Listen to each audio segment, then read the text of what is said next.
वंदे मातरम साथियों, आज की क्लास में हम 12 और 13 मार्च के जो लल्लन टॉप प्रश्न है उनका रिवीजन करने वाले हैं। तो क्लास को पूरा देखिएगा, रिवीजन भी आपके लिए इम्पोर्टेंट है।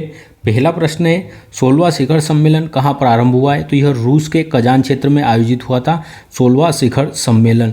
इस बार जो ब्रिक्स की अध्यक्षता कहाँ पर हुई थी? रूस के कजान क्षेत्र में। अगर बात करें इसके अलावा जो G20 है इसकी अध्यक्षता किसने की थी इस वर्ष? तो ब्राज़ील ने की थी G20 की अध्यक्षता। G7 की अध्यक्षता किसने की थी? तो G7 की अध्यक्षता इटली के पुगलिया में हुई थी। आसियान की अध्यक्षता इस वर्ष किसने की थी? आसियान की तो वियंती ने, जो लाओस की राजधानी वियंती ने यहाँ पर जो है वियंती ने यहाँ पर जो इसकी लाओस की राजधानी वियंतियन में आसियान की बैठक हुई थी। हाल ही में 27वीं अखिल भारतीय वन खेल प्रतियोगिता में ओवरऑल चैंपियन कौन रहा है? तो छत्तीसगढ़ ओवरऑल चैंपियन बनता है और इसका आयोजन, उसका होस्ट करता भी छत्तीसगढ़ था। ट्रैफिक नियमों के उल्लंघन पर नज़र रखने के लिए सिटीजन सेंटिनल ऐप किसने लॉन्च किया है? तो यह केरल सरकार के द्वारा लॉन्च हुआ है। संयुक्त राष्ट्र जैव विविधता सम्मेलन COP 16 का प्रारंभ कहाँ हुआ है? तो कोलंबिया में इसका आयोजन हुआ है, जैव विविधता से संबंधित है। 18वां प्रवासी भारतीय दिवस कहाँ आयोजित हुआ है? तो उड़ीसा में इसका आयोजन हुआ था और 9 जनवरी को प्रवासी भारतीय दिवस मनाया जाता है और यह 18वां क्रम था। इसके पहले 70वें क्रम का कहाँ पर हुआ था? इंदौर में। चर्चा में रही पुस्तक mountain mammals of the world का संबंध किससे? Mountain mammals of the world पुस्तक का संबंध MK रंजीत सिंह से। एशियाई विकास बैंक का 69वां सदस्य कौन बना है नवीनतम? तो यह इजराइल बना है नवीनतम सदस्य। किसका बना है ये? एशियाई विकास बैंक का। SCO संघाई सहयोग संगठन का अभी 10वां जो सदस्य है नवीनतम कौन बना है? तो यह बेलारूस बना है। कौन बना है? बेलारूस बना है। हाल ही में 24वीं राष्ट्रीय पैरा तैराकी चैंपियनशिप में ओवरऑल चैंपियन कौन बना है? तो कर्नाटक इसमें ओवरऑल चैंपियन रहा था। भारतीय राष्ट्रीय फिल्म महोत्सव के 55वें संस्करण का फोकस देश किसे घोषित किया गया था? तो भारतीय अंतर्राष्ट्रीय फिल्म महोत्सव के फोकस देश ऑस्ट्रेलिया था। T20 अंतर्राष्ट्रीय में सबसे अधिक स्कोर 344 रन का नया रिकॉर्ड किसने बनाया है? तो यह जिम्बाब्वे के द्वारा बनाया गया था। उड़ीसा और पश्चिम बंगाल में आए चक्रवाती तूफान दाना का नामकरण किसने किया था? तो कतर ने किया था दाना का नामकरण। और फेंगल का नामकरण किसने किया था? सऊदी अरब ने। भारतीय नौसेना के बीच द्विपक्षीय समुद्री अभ्यास सिम्बेक्स 2024 कहाँ प्रारंभ हुआ है? तो सिंगापुर और भारतीय नौसेना के बीच द्विपक्षीय समुद्री अभ्यास सिम्बेक्स कहाँ प्रारंभ हुआ है? विशाखापट्टनम में। वर्ष 2025 के tennis hall of fame class में शामिल मारिया शारापोवा का संबंध कहाँ से है? तो रूस से संबंधित है मारिया शारापोवा। अभी ये टेनिस हॉल ऑफ फेम की क्लास में शामिल हुई है।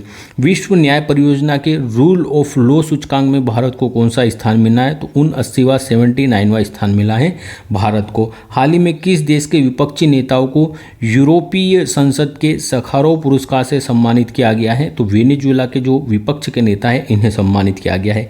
स्पेन के राष्ट्रपति भारत में सैन्य विमान की निजी क्षेत्र की पहली फाइनल असेंबली लाइन प्लांट कहाँ उद्घाटन कहाँ करेंगे? तो वडोदरा गुजरात में किया है। और भारत और स्पेन मिलकर C295 विमान का निर्माण करने वाले हैं और भारत की ओर से टाटा और स्पेन से एयरबस इसमें भाग लेने वाली है। हाल ही में लॉन्च रतन टाटा ए लाइफ के लेखक कौन है? थॉमस मैथ्यू इसके लेखक है। दिवंगत प्रसिद्ध लोक नर्तक पद्मश्री विजेता कनक राजू का संबंध किस लोक नृत्य से थे? तो ये जो गुस्साड़ी लोक नृत्य है इससे संबंधित है। रानी रामपाल किस खेल से संबंधित है? तो हॉकी की खिलाड़ी थी रानी रामपाल जी। वैश्विक प्रकृति संरक्षण सूचकांक 2024 में भारत को कौन सा स्थान मिला है? तो 176वां स्थान है वैश्विक प्रकृति संरक्षण सूचकांक में। IUCN के हैरी मिशेल पुरस्कार से किसे सम्मानित किया गया है? तो विभव तालुकदार को सम्मानित किया गया है हैरी मिशेल पुरस्कार से। ब्रिक्स शिखर सम्मेलन में प्रधानमंत्री मोदी ने रूसी राष्ट्रपति पुतिन को सोहराई पेंटिंग भेंट की। इस कला का संबंध किससे है? किस राज्य की है? सोहराई पेंटिंग झारखंड की है। 70वें शहरी गतिशीलता भारत सम्मेलन में सर्वश्रेष्ठ सार्वजनिक परिवहन प्रणाली का पुरस्कार किसे मिला है? भुवनेश्वर उड़ीसा को मिला है। भारतीय सेना ने किसके साथ संयुक्त विशेष अभ्यास वज्र प्रहार प्रारंभ किया है? तो इंडिया और USA के मध्य होता है वज्र प्रहार युद्धाभ्यास। बेलेन डी और 2024 का शीर्ष पुरस्कार किस महिला फुटबॉलर को मिला है? तो बेलेन डी अवार्ड फुटबॉल के क्षेत्र में दिया जाता है एतना बोनमाटी को मिला है, जो कि स्पेन की खिलाड़ी है। प्रधानमंत्री नरेंद्र मोदी ने भारत की पहली मुफ्त एयर एम्बुलेंस सेवा कहाँ लॉन्च की है? यह उत्तराखंड में लॉन्च की है। दीपम 2.0 योजना किसने लॉन्च की है? तो आंध्र प्रदेश सरकार ने लॉन्च की है, फ्री गैस सिलेंडर देने के लिए। फिजी के सर्वोच्च नागरिक पुरस्कार honorary officer of the order of Fiji से किसे सम्मानित किया गया है? तो श्री श्री रविशंकर जी को सम्मानित किया गया है फिजी के सर्वोच्च सम्मान से। हाल ही में लॉन्च यूविन मोबाइल ऐप का संबंध किससे है? तो गर्भवती महिलाओं के टीकाकरण से संबंधित है यूविन मोबाइल। भारतीय तटरक्षक बल ने 2 स्वदेशी तेज गश्ती पोत अदम्या और अक्षर का अनावरण कहाँ हुआ है? तो गोवा से इनका अनावरण हुआ है। चीन ने अपने अंतरिक्ष स्टेशन तियांगोंग के लिए कौन सा मिशन भेजा है? तो सेनझाओ 19 मिशन भेजा है चीन ने इसके लिए। भारतीय सेना ने किसके सहयोग से संयुक्त अभ्यास गरुड़ शक्ति 2024 प्रारंभ किया है? तो इंडिया और इंडोनेशिया के मध्य हुआ है गरुड़ शक्ति युद्धाभ्यास। भारत और किस देश ने वर्ष 2026 को संस्कृति, पर्यटन और कृत्रिम बुद्धिमत्ता के वर्ष के रूप में मनाने की घोषणा की है? तो भारत और स्पेन के द्वारा। भारत का पहला एनालॉग अंतरिक्ष मिशन कहाँ प्रारंभ होगा? तो यह लद्दाख में प्रारंभ होने वाला है। पहला एशियाई बौद्ध शिखर सम्मेलन कहाँ प्रारंभ हुआ है? तो दिल्ली में इसका आयोजन हुआ है। अंतर्राष्ट्रीय मस्तिष्क अनुसंधान संगठन की अध्यक्ष बनने वाली विकासशील देश की पहली महिला वैज्ञानिक कौन है? तो यह शुभा तोले जी बनी है। अंतर्राष्ट्रीय बायोस्फीयर रिजर्व दिवस 2024 कब मनाया गया? 3 नवंबर को मनाया गया। और भारत में कितने बायोस्फीयर रिजर्व है? वर्तमान में 18 बायोस्फीयर रिजर्व है भारत में।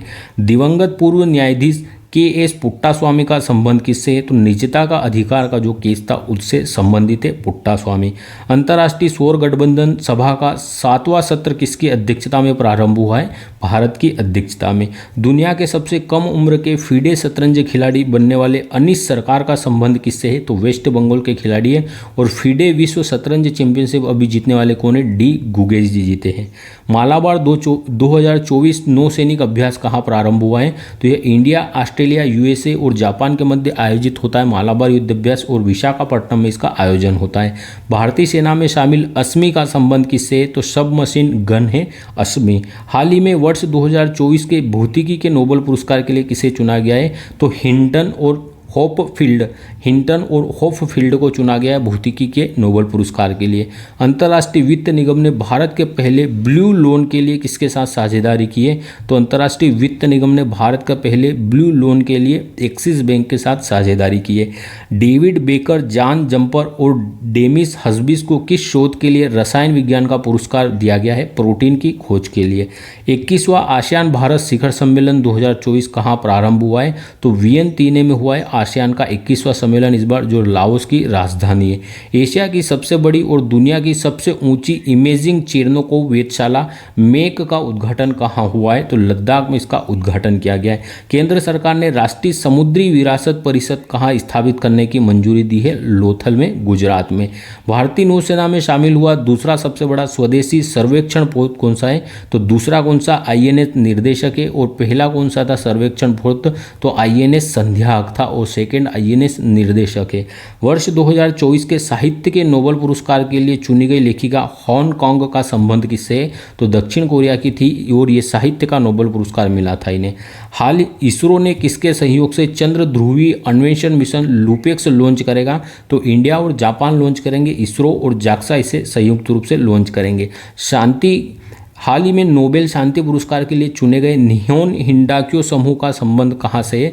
तो जापान का समूह है निहोन हिंडाक्यो, इसे शांति का नोबेल पुरस्कार मिला है 2024 का। हाल ही में दिवंगत हुए डॉक्टर वेणुगोपाल का संबंध किससे था? तो 1994 में भारत में पहला हृदय प्रत्यारोपण हार्ट ट्रांसप्लांट करने वाले कौन थे? वेणुगोपाल थे। टाटा ट्रस्ट के अध्यक्ष कौन बने? नोएल टाटा जी बने। ग्लोबल हंगर इंडेक्स 2024 में भारत को 105वां स्थान मिला है। केंद्र सरकार ने किसे 14वीं महारत्न कंपनी का दर्जा दिया है? तो HAL हिंदुस्तान एरोनॉटिक्स लिमिटेड को दिया है। मध्य प्रदेश सरकार ने किसे किशोर कुमार पुरस्कार से सम्मानित किया है? राजकुमार हिरानी जी को सम्मानित किया है। वर्ष 2024 के नोबेल अर्थशास्त्र पुरस्कार के लिए किसे चुना चुना गया है, तो एस मोगलू, रॉबिन्सन और जॉनसन, इन 3 व्यक्तियों को नोबेल पुरस्कार मिला है अर्थशास्त्र का। चर्चा में रही अनलिस्टेड पुस्तक का संबंध किससे, तो यह यूनाइटेड किंगडम के पूर्व जो प्रधानमंत्री रहे बोरिस जॉनसन की पुस्तक है। अलाई बलाई समारोह कहाँ पर आयोजित हुआ है, तो अलाई बलाई समारोह तेलंगाना में आयोजित हुआ है। सदर उत्सव, बथुकम्मा, बोनालू और मेदाम जात्रा उत्सव का आयोजन भी तेलंगाना में होता है। नासा के यूरोपा की जांच के लिए यूरोपा क्लीपर लॉन्च किया है। इसका संबंध किससे, तो यूरोपा क्लीपर मिशन का संबंध बृहस्पति से। देश का पहला हिंदी भाषा संग्रहालय कहाँ स्थापित किया जाएगा, उत्तर प्रदेश में होगा। 5वें राष्ट्रीय जल पुरस्कार 2023 के तहत सर्वश्रेष्ठ राज्य पुरस्कार से किसे सम्मानित किया जाएगा, तो उड़ीसा को सम्मानित किया गया है। सर्वश्रेष्ठ जो राष्ट्रीय जल पुरस्कार में उड़ीसा को सर्वश्रेष्ठ राज्य का पुरस्कार मिला है। भारत सरकार ने किस देश के राजनयिकों को निष्कासित किया है, तो भी कनाडा के राजनयिकों को निष्कासित किया था। आईसीसी हॉल ऑफ फेम में शामिल होने वाली दूसरी भारतीय महिला क्रिकेटर कौन बनी है, तो यह नीतू डेविड जी बनी है। और पहली कौन थी, डायना एडुल जी। केंद्र शासित प्रदेश जम्मू कश्मीर के पहले सीएम कौन बने, तो उमर अब्दुल्ला पहले सीएम बने। भारतीय साइबर अपराध समन्वय केंद्र का राष्ट्रीय ब्रांड एम्बेसडर किसे नियुक्त किया जाएगा, रश्मिका मंदाना जी को। 51वें मुख्य न्यायाधीश कौन बने हमारे, तो जस्टिस संजीव खन्ना जी हमारे नए चीफ जस्टिस ऑफ इंडिया बने। 4 दिवसीय फ्लाइंग फेस्टिवल कहाँ प्रारंभ हुआ है, तो हिमाचल प्रदेश में इसका आयोजन हुआ था। हाल ही में फेमिना मिस इंडिया 2024 की विजेता कौन बनी है, तो निकिता पोरवाल जी बनी है फेमिना मिस इंडिया 2024। एकता को बढ़ावा देने के लिए मेरा हौज चोंगमा उत्सव का आयोजन कहाँ हुआ है, तो मणिपुर में मनाया जाता है। घाटी और जो पहाड़ी के लोग हैं इनके मध्य जो एकता को बढ़ावा देने के लिए। प्रबोवो सुबियांतो किस देश के राष्ट्रपति बने हैं, तो किस देश के राष्ट्रपति बने, इंडोनेशिया के प्रबोवो सुबियांतो। और ये हमारे चीफ गेस्ट भी थे गणतंत्र दिवस पर। भारतीय नौसेना ने किसके साथ संयुक्त समुद्री अभ्यास नसीम अल बहर का आयोजन किया है, तो इंडिया और ओमान के मध्य आयोजित होता है नसीम अल बहर युद्धाभ्यास। आईआईटी मद्रास ने अपना पहला अंतर्राष्ट्रीय अनुसंधान केंद्र खोलने की घोषणा कहाँ पर की है, यूएई में की है, सऊदी अरब अमीरात में। दूसरा राष्ट्रीय लाइट हाउस महोत्सव लाइट हाउस टूरिज्म कॉन्क्लेव 2024 कहाँ प्रारंभ हुआ है, तो उड़ीसा में इसका आयोजन हुआ है। और पहला कहाँ हुआ था, गोवा में। राष्ट्रीय महिला आयोग के अध्यक्ष पद पर किसे नियुक्त किया गया है, विजया राहटकर जी को नियुक्त किया गया है। प्रधानमंत्री मोदी ने महामाया हवाई अड्डे का उद्घाटन कहाँ किया है, छत्तीसगढ़ में किया है। कनाडाई फ्रेजर इंस्टीट्यूट के आर्थिक स्वतंत्रता सूचकांक में भारत को कौन सा स्थान मिला है, तो 84वां स्थान मिला है भारत को आर्थिक स्वतंत्रता सूचकांक में। धन्यवाद, जय हिंद। क्लास अच्छी लगी हो तो लाइक करके जरूर जाइएगा, और आपका कुछ कमेंट हो तो कमेंट बॉक्स में अपनी बात भी रखिएगा। धन्यवाद।